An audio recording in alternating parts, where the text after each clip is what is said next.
สวัสดีค่ะพ่อแม่พี่น้องสวัสดีFCทุกท่านเนาะค่ะกลับมาพบมาพอกับเจตาพารวยคือเก่าค่ะในทางช่อง YouTube เนาะคลิปนี้เจตาก็จะว่างแนวทางของลาวพัฒนาค่ะนี่จะเป็นประวัติของปอยเปตค่ะลาวพัฒนาเป็นวันที่8ค่ะเป็นของมือขึ้นนี่เนาะเป็นของหมู่บ้านนี่ค่ะ22666226ค่ะวันที่8ที่ผ่านมาเนาะของปอยเปตค่ะพี่น้องFC ปอยเปตวันที่5เข้าไป91เต็มตรงเนาะลดวันที่8ก็บ่เป็นหยังค่ะเจตาเป็นกำลังใจให้ปอยเปตคือเก่าค่ะเฮามาตามต่อไปใหม่กับปอยเปตเนาะเป็นกำลังใจให้กันและกันเหมือนเดิมค่ะเป็นกำลังใจให้คือเก่าบ่ว่าจะเข้าจะหลุดเนาะค่ะมาใหม่แล้วค่ะพี่น้องมาเบิ่งแนวทางปอยเปตพระเอกให้มาพี่น้องปอยเปตเบิ่งแนวทางเพิ่นเราก็ได้ยิ้มไปนำเด้เนาะครับขอบคุณปอยเปตหลายๆเด้อค่ะที่ให้แนวทางมาวางทางช่องของเจตาเนาะค่ะครับขอบพระคุณเป็นอย่างสูงวิ่งรูดของเพิ่นค่ะพี่น้องวิ่งรูด2ตัวเดียว2ตัว3หางค่ะ2ตัว3หาง27 28 87มีเท่านี้ครับพี่น้องน้อยแขนเน้นเจาะของปอยเป็ดวันที่10 FC ว่าจังใดเตรียมแคปหน้าจอพี่น้องน้อยแขนเตรียมแคปหน้าจอค่ะของปอยเป็ดแนวทางของเพิ่นวันที่12 ทุ่มครึ่งเนาะค่ะจะเป็นมือวันพุธปอยเป็ดให้มาแล้วค่ะมี2ตัว3หางเท่านั้นเบิ้นบ่มี3ตัวบ่มีค่ะเบิ้นก็บ่มี3ตัวก็บ่มีบาดจังใดพี่น้องใครจะไปต่อกับเพิ่นเตรียมแคปหน้าจอไว้พิจารณาซ่อมชอบกระจัดเนาะค่ะน้อยแขนถูกใจ FC เนาะค่ะถูกใจก็จัดไปชอบก็จัดขัดก็ผ่านเนาะของปอยเป็ด3หาง2ตัวเบิ้นไม่มี3ตัวไม่มีค่ะพระเอกปอยเป็ดไปต่อกับเพิ่นค่ะไปต่อวันพุธแคปหน้าจอค่ะแคปหน้าจอไว้แล้วมาไปต่อ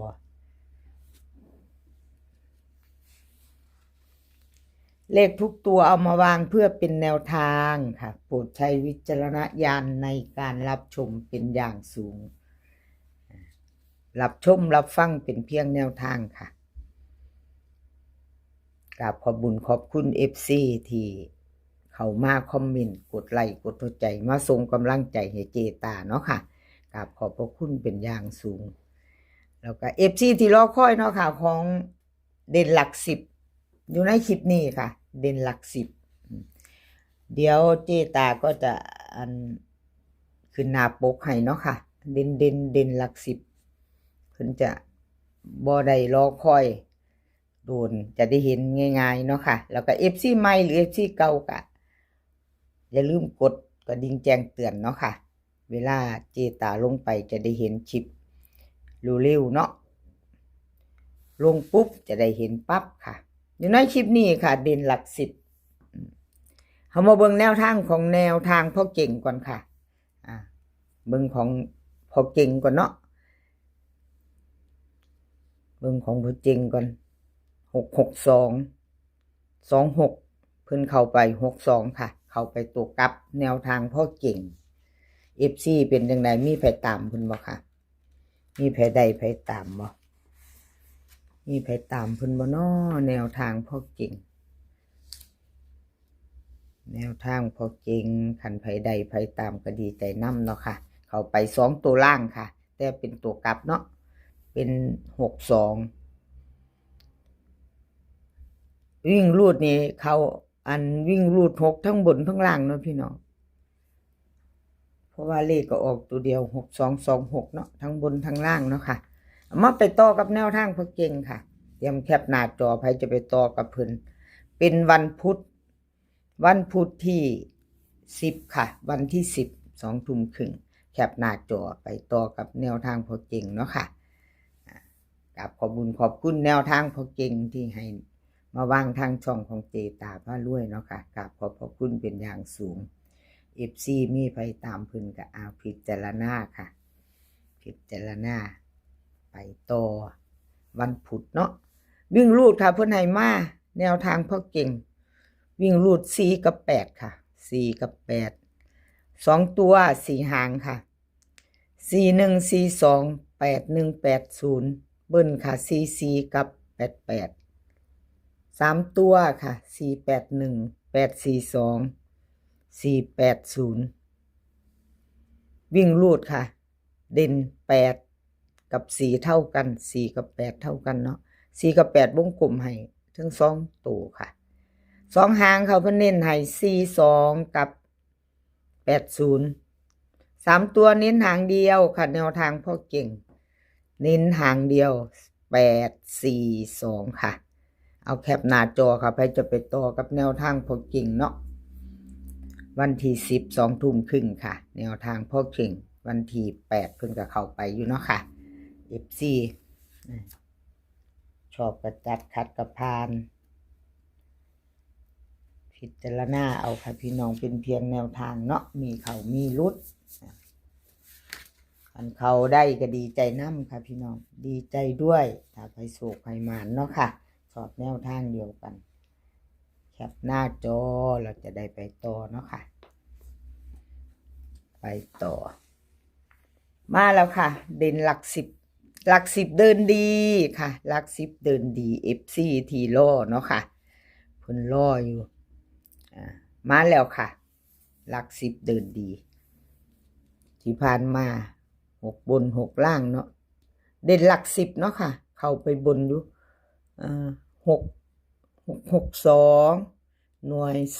10เด่นหลัก10เข้าไป6ตัวเดียวค่ะ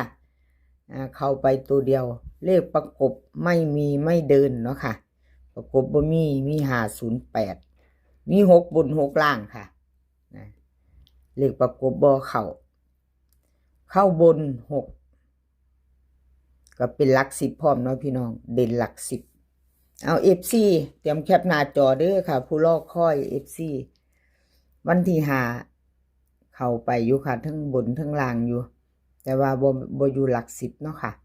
เป็นหลักร้อยกับหลักหน่วย1กับ1บน1ล่างเนาะ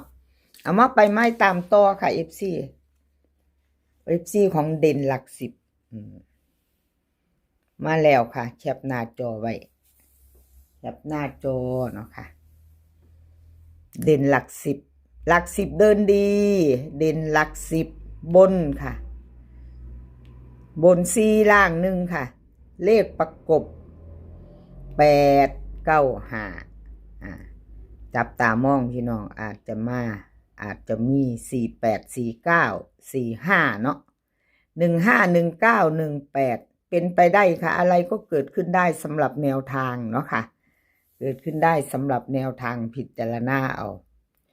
ชอบตัวใดรักใดเนาะพี่น้องเบิ่งใส่กันผู้เพิ่นเบิ่งเป็นเอาเป็นเนาะจับคู่เอาชอบตัวใดเนาะค่ะจับคู่เอาพิจารณาเอาชอบก็จัดเด่นหลัก10ค่ะ FC ที่รอคอยมาแล้วค่ะเด่นหลัก10อยู่ใน3เซียนมี